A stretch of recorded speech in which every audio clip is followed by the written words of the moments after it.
Hello everyone. देखिए class 12th की subject physics chapter 1 के लेक्चर नंबर 5 के वीडियो में हम इलेक्ट्रिकल परमिटिविटी की बात करेंगे। मटेरियल की वह बेसिक प्रॉपर्टी होती है जो इसके टोटल इलेक्ट्रिक फील्ड के जो है वैल्यू को कम कर देती है।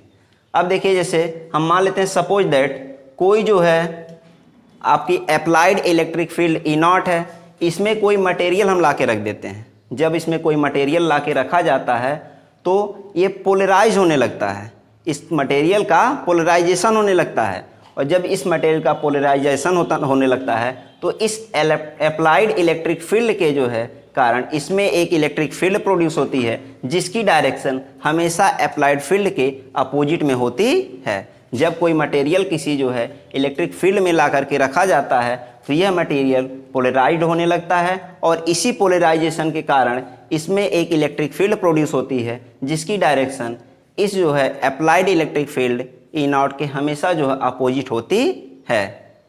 देखिए अगर हम इस जो है अप्लाइड इलेक्ट्रिक फील्ड की जो है मतलब कैलकुलेट करें, इस इलेक्ट्रिक फील्ड के जो है टोटल इलेक्ट्रिक फील्ड के जो है रिस्पेक्ट में कंपैरिजन करें, अगर मटेरियल के टोटल इलेक्ट्रिक फील्ड के रिस्पेक्ट में इसकी जो हम कंपैरिजन करें ई नॉट की, तो हम देखते हैं कि इसका जो टोटल इलेक्ट्रिक फील्ड होगा इस मटेरियल का वह टोटल इलेक्ट्रिक फील्ड इक्वल होगा applied electric field minus polarized electric field के।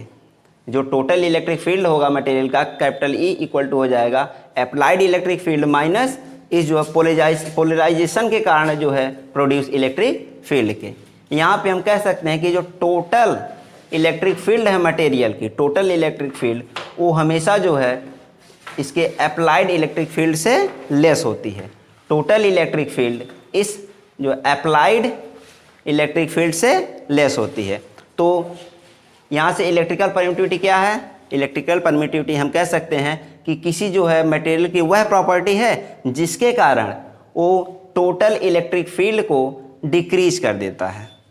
मतलब इलेक्ट्रिकल परमिटिविटी किसी जो है मटेरियल की वह प्रॉपर्टी है जिसके कारण जो है किसी मटेरियल की टोटल इलेक्ट्रिक परमिटिविटी उसके अप्लाइड इलेक्ट्रिकल परमिटिविटी से लेस हो जाती है।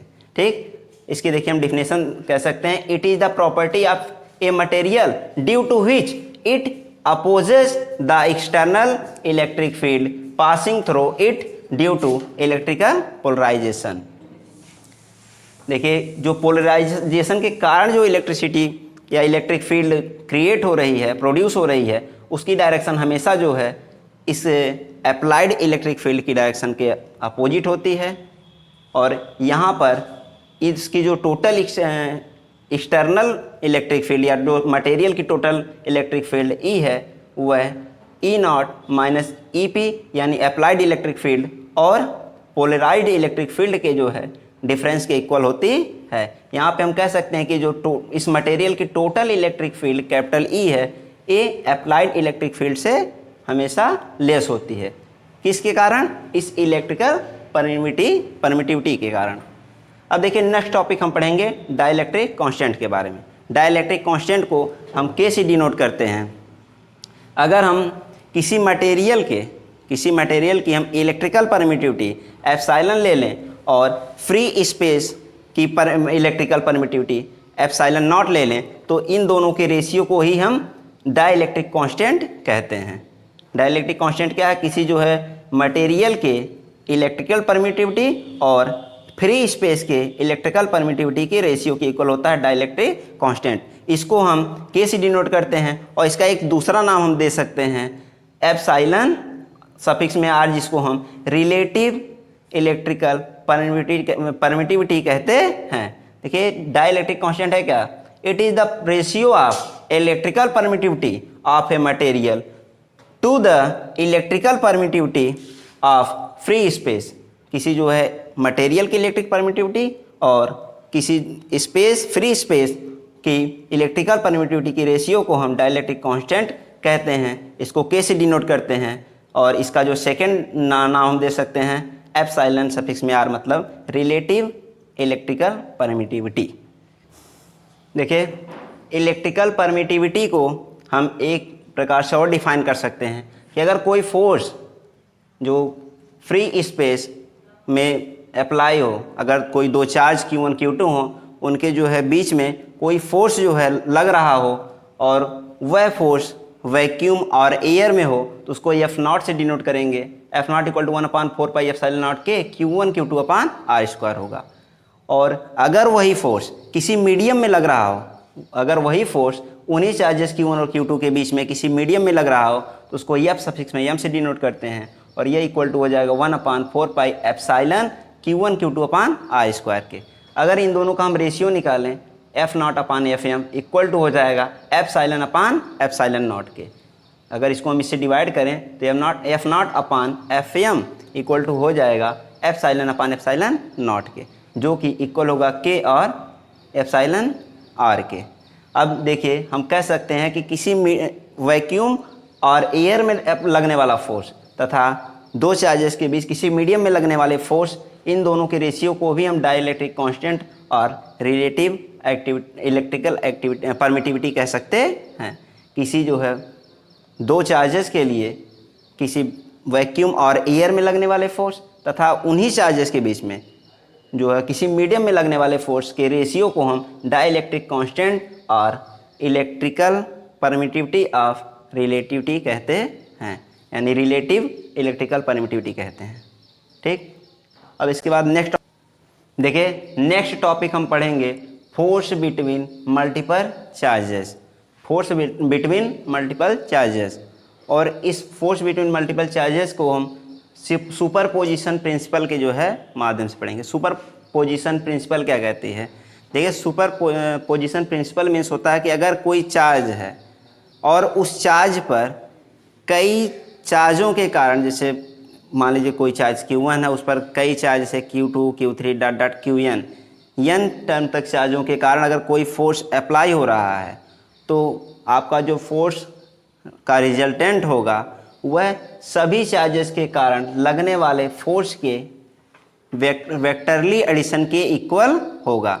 अगर मान लीजिए सपोज दैट कोई चार्ज Q1 है, उस पर जो दो या दो से अधिक या कई जो है चार्जों के कारण कोई फोर्स अप्लाई हो रहा है, तो उस टोटल फोर्स का जो रिजल्टेंट होगा कैपिटल F या कैपिटल F1 जिसको कह सकते हैं, उस सभी चार्जों के जो है कारण लगने वाले फोर्सेस के वेक्टरली एडिशन के इक्वल होता है।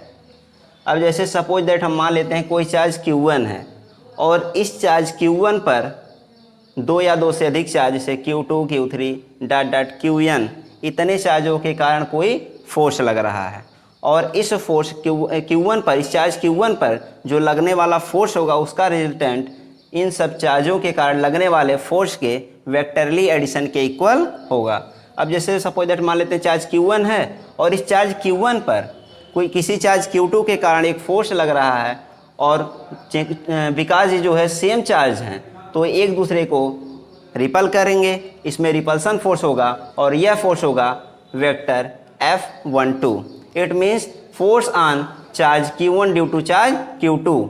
और अगर कोई चार्ज Q3 है, Q3 के कारण Q1 पर कोई फोर्स लग रहा है, तो ये भी इसको रिपेल करेगा Q1 को, तो इस फोर्स को हम लिख सकते हैं वेक्टर F13। इसी प्रकार कोई Qn चार्ज है, इस Qn चार्ज के कारण Q1 पर जो फोर्स लग रहा है F वेक्टर F1n, ए भी इसको रिपेल करेगा, इसकी भी डायरेक्शन बाहर की तरफ होगी। अब देखिए अगर हम इसका रिजल्टेंट निकालना चाहें तो इसके लिए हम इन चार्जेस को पहले जो है किसी जो है डिस्टेंस द्वारा जो मतलब इसकी डिस्टेंस मेजर कर लेंगे या इसको एक लाइन द्वारा ज्वाइन कर लेंगे। इसकी पोजीशन वेक्टर हमने देख लिया है वेक्टर R21, और Q3 और Q1 को जो है ज्वाइन करने वाली लाइन या इनकी बीच की डिस्टेंस को मेजर करने के लिए हम एक पोजीशन वेक्टर R31 दे दिया है। और इसी प्रकार Qn और Qn के बीच की जो डिस्टेंस को कैलकुलेट करने के लिए हमने इसका पोजीशन वेक्टर Rn1 डिनोट कर दिया है। अब देखिए Q2 Q1 पर जितना फोर्स अप्लाई कर रहा है उसको पहले हम कैलकुलेट कर लें, तो F12 इक्वल टू हो जाएगा 1/4πε0 Q1 Q2 अपान इनके बीच की जो डिस्टेंस है उसका मैग्नीट्यूड R21 का स्क्वायर। अब देखिए इसका मैग्नीट्यूड हो गया। अब इसमें डायरेक्शन को रिप्रेजेंट करने के लिए इसके यूनिट वेक्टर से हम इसमें मल्टीप्लाई कर देंगे। इसी प्रकार अब Q3 जो है Q1 पर एक फोर्स लगा रहा है, उस फोर्स को हम F13 से डिनोट किए हैं। इसको हम कैलकुलेट करें तो यह हो जाएगा F13 equal to 1/4 pi epsilon naught. आपका हो जाएगा Q3 चार्ज के कारण Q1 पर फोर्स लग रहा है, और इसकी जो डिस्टेंस हो जाएगी वो हो जाएगी R31 का स्क्वायर। अब इसकी डायरेक्शन के लिए हम इसकी यूनिट वेक्टर R31 से मल्टीप्लाई कर देंगे। सिमिलरली इसे डॉट डॉट करके n चार्जों के कारण जो उस पर फोर्स लग रहा है उसको हम F1n से डिनोट किए वेक्टर F1n, वो हो जाएगा 1/4 pi epsilon not Q1 upon R1 का स्क्वायर। इसकी डायरेक्शन के लिए हम इसके यूनिट वेक्टर R1 से मल्टीप्लाई कर देंगे। अब देखिए इस चार्ज पर सभी चार्ज के कारण जो लगने वाला फोर्स का रिजल्टेंट होगा उसको अगर हम F1 से डिनोट कर दें, वेक्टर F1 से, तो वेक्टर F1 इक्वल टू हो जाएगा इन सभी जो है चार्जेस के कारण लगने वाले फोर्सेस को हम वेक्टरली ऐड कर लेंगे, यानी vector F12 plus vector F13 plus dot dot vector F1n।